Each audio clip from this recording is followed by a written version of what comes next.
Tem algo errado com o mundo antigo. E quanto mais escavamos, mais estranho fica. Gostamos de contar uma história arrumadinha. Os humanos começam primitivos, vão ficando mais espertos aos poucos. Descobrem o fogo, depois a agricultura, depois a escrita, depois as cidades. Uma linha reta das cavernas até a civilização. Simples, confortante. Mas o que acontece quando as evidências se recusam a cooperar? O que acontece quando encontramos um computador de 2000 anos? Um mapa que mostra a Antártida antes de ser coberta de gelo, uma ferramenta cirúrgica enterrada em solo que é centenas de anos mais antiga do que a civilização a que pertence. Isso não é lenda, não é teoria da conspiração. São descobertas verificadas, guardadas em museus neste exato momento que a ciência ainda não explicou por completo. São 7, e cada uma faz a mesma pergunta impossível. Como eles sabiam? A primeira quase enlouqueceu os cientistas que a encontraram. Era 1900. Um grupo de mergulhadores de esponjas gregos foi pego por uma tempestade perto da ilha de Anticítera. Eles se abrigaram e, enquanto esperavam o tempo melhorar, mergulharam nas águas ao redor. O que puxaram para cima não era uma esponja, era um naufrágio. E dentro desse navio, corroído e fundido com bronze e sal, havia um bloco que parecia insignificante. Ele ficou em um museu por décadas, até que, em 1902, um arqueólogo chamado Valérius Stais notou algo. Dentro daquela massa corroída havia engrenagens. Não eram engrenagens decorativas, eram engrenagens funcionais, dezenas delas, engatadas com uma precisão que exigia conhecimentos de engenharia que, de acordo com tudo meado que sabíamos sobre a Grécia Antiga, simplesmente não existiam. O navio datava de aproximadamente 70 a 60 a.C. O objeto dentro dele era um dispositivo mecânico capaz de prever eclipses solares, rastrear os movimentos do Sol e da Lua, calcular as datas dos antigos Jogos Olímpicos e modelar ciclos planetários.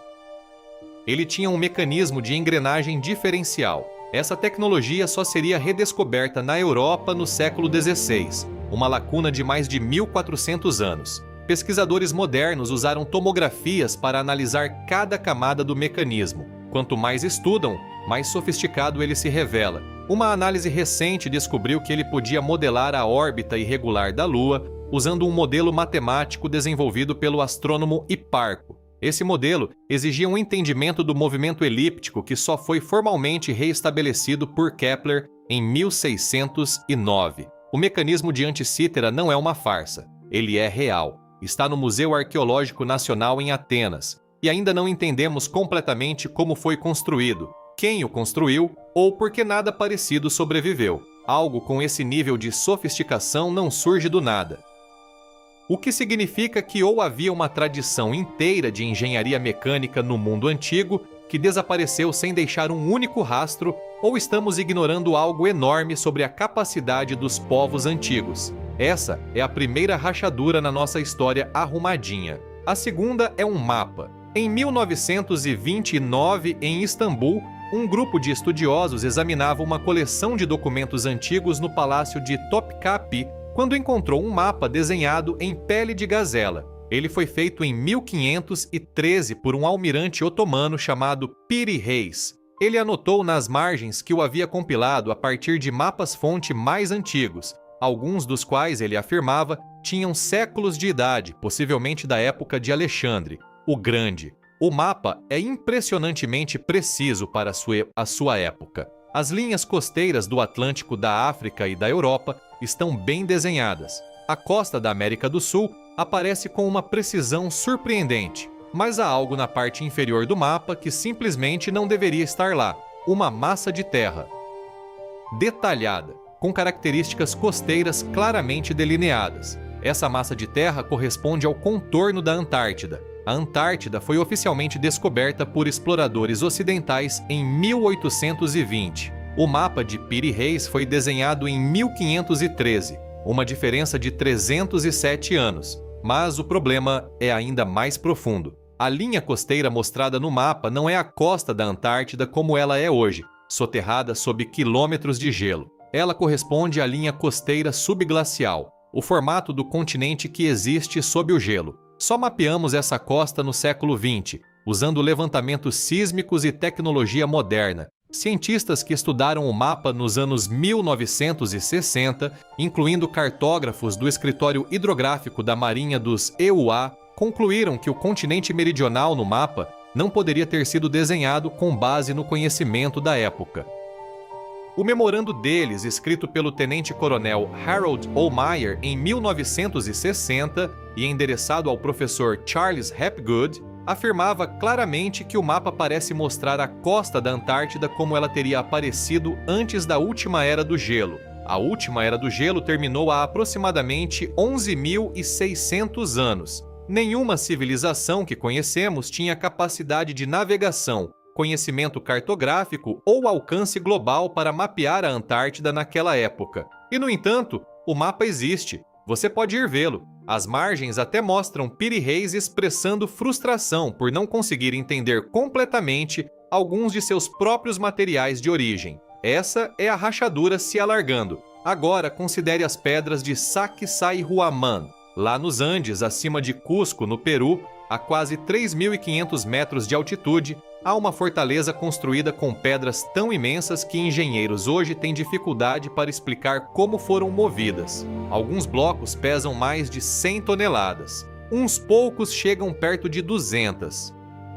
Eles foram retirados de pedreiras a mais de 30 quilômetros de distância e foram encaixados com tanta precisão que não dá para deslizar uma folha de papel entre eles. Isso não é metáfora, é uma medição documentada. Os incas que construíram Sacsayhuaman não tinham a roda, não tinham ferramentas de ferro, não tinham animais de tração capazes de arrastar esse peso pelo terreno montanhoso. As ferramentas deles eram pedra, madeira e corda. Quando os conquistadores espanhóis chegaram e perguntaram como o local foi construído, os incas disseram que tinha sido obra de um povo anterior, um povo que veio antes. Eles usaram a palavra Viracocha. Referia-se a uma civilização lendária de gigantes que precedeu os incas e que possuía habilidades que os próprios incas não conseguiam replicar. Engenheiros modernos propuseram vários métodos: rampas de terra, trenós de madeira, equipes de centenas de trabalhadores coordenados por meses. Algumas dessas propostas funcionam matematicamente em terreno plano.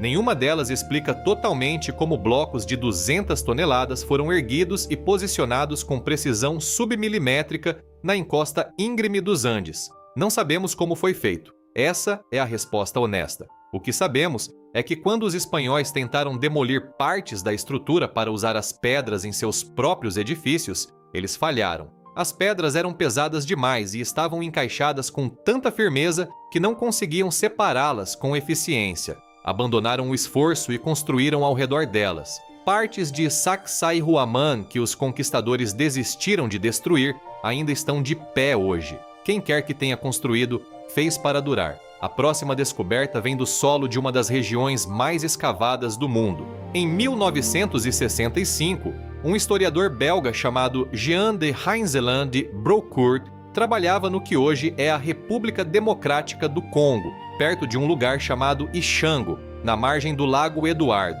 Ele encontrou um osso.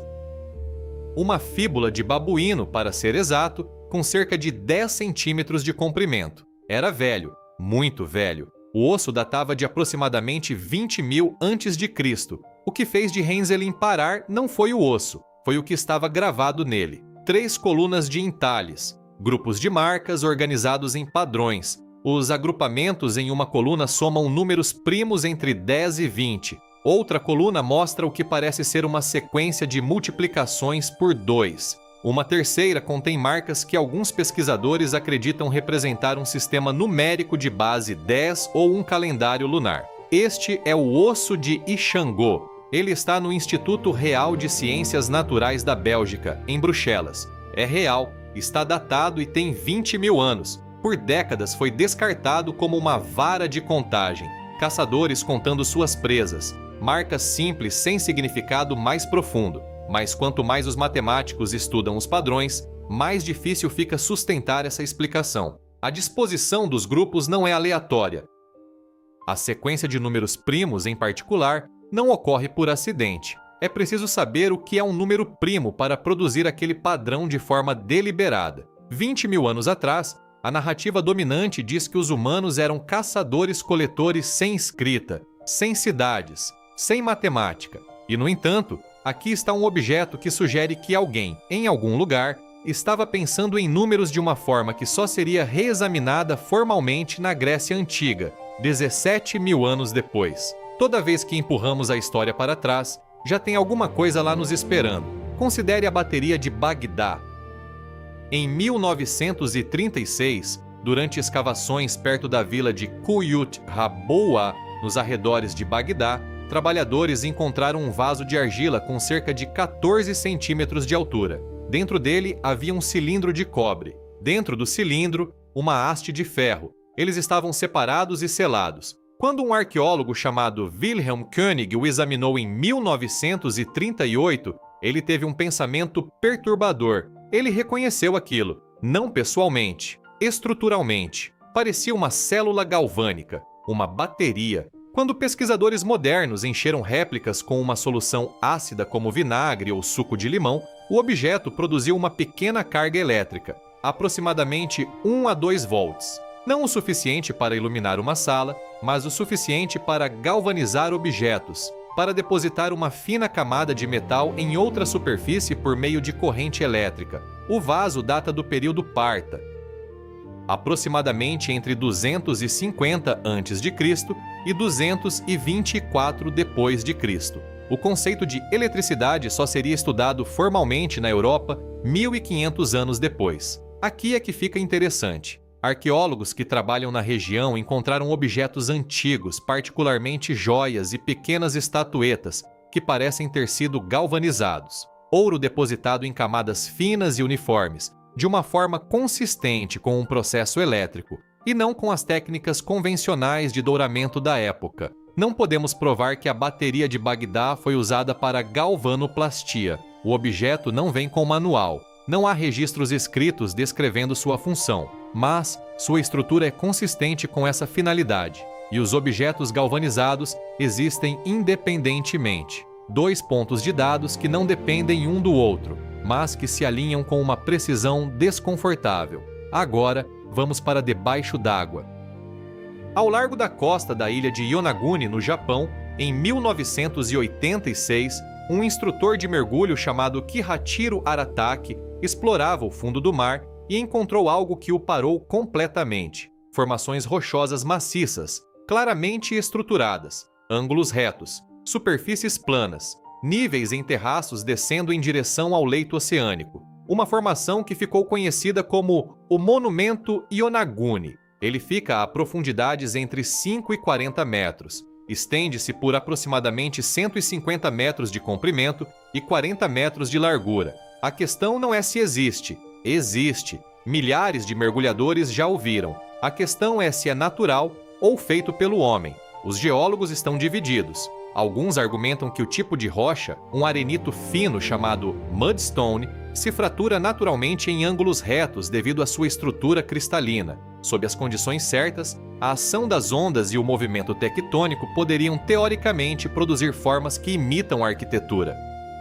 Outros olham para características específicas, um triângulo que parece deliberadamente talhado, uma plataforma mais larga que mostra sinais de marcas de ferramentas, colunas de pedra dispostas em um padrão regular, e argumentam que nenhum processo natural produz todas essas características em combinação. O que não é questionado é a profundidade. No fim da última era do gelo, aproximadamente entre 10.000 e 12.000 anos atrás, o nível do mar era significativamente mais baixo. A área onde o monumento Yonaguni está localizado era terra firme. Se for feito pelo homem, foi construído antes dos oceanos subirem. Isso o tornaria a estrutura mais antiga conhecida na Terra, por milhares de anos. O debate não foi resolvido, mas a formação está lá. E a pergunta que ela levanta não desaparece só porque mudamos de assunto. A última descoberta é a mais estranha, não pelo que foi encontrado, mas por onde foi encontrado.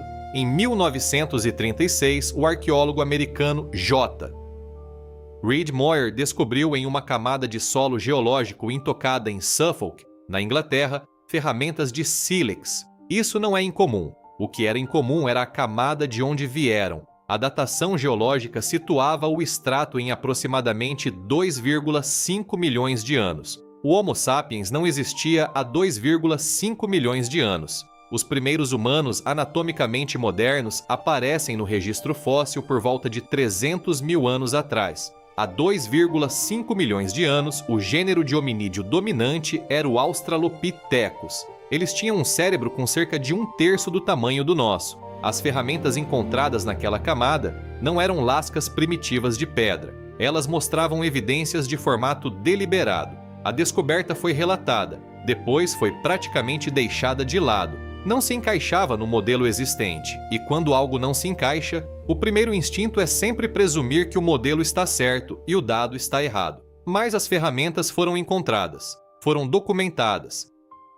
Estão em um registro que nunca foi formalmente refutado, apenas ignorado. Eis a questão sobre todas essas 7 descobertas. Nenhuma delas exige que inventemos alienígenas antigos. Nenhuma delas exige que abandonemos a ciência. O que elas exigem é algo mais difícil: honestidade intelectual sobre o que não sabemos. A história humana é mais longa do que pensávamos. As capacidades de nossos ancestrais eram mais sofisticadas do que estamos dispostos a aceitar. E a cada poucas décadas, uma descoberta surge e nos força a redesenhar o mapa que achávamos pronto. O mecanismo de Anticítera ficou corroído em um museu por décadas antes que alguém entendesse o que era. O mapa de Piri Reis foi arquivado em um palácio e esquecido por 4 séculos. O osso de Ixangô foi descartado como uma vara de contagem por anos antes que os matemáticos o levassem a sério. Seguimos encontrando coisas que não deveriam existir, e cada vez a resposta é a mesma. Nós as encaramos, discutimos sobre elas.